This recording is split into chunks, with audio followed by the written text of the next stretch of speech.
NyambeKidz.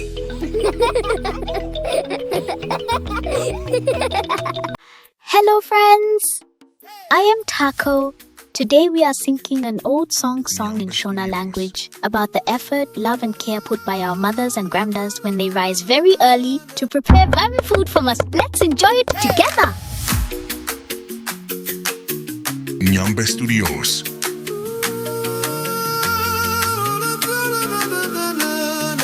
Shembere takamuka usiku usiku zichibika nhopi. Shembere takamuka usiku usiku zichibika nhopi.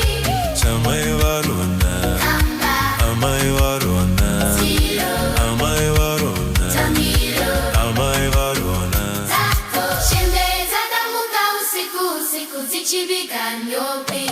Shembere takamuka usiku usiku zichibika nhopi. Amai VaRona, Amai VaRona, Amai VaRona, Amai VaRona.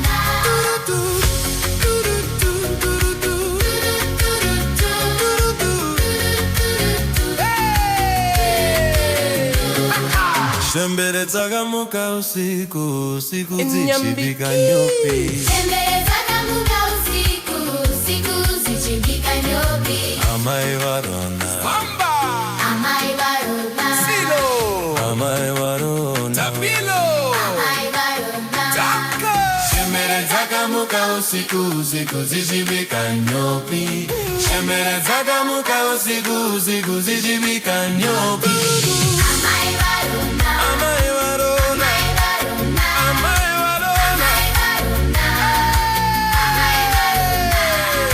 Shembere takamuka usiku usiku zichibika nhopi. Shembere takamuka usiku usiku zichibika Nyambe Studios. Amai VaRona, Tsilo, Amai VaRona, Tamilo, Amai VaRona. Takko. Shembere takamuka usiku usiku zichibika nhopi. Shembere takamuka usiku usiku zichibika nhopi.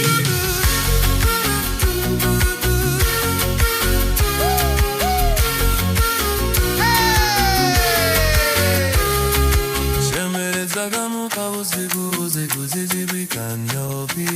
Shembere takamuka usiku usiku zichibika nhopi. Amai VaRona, Amai VaRona, Amai VaRona.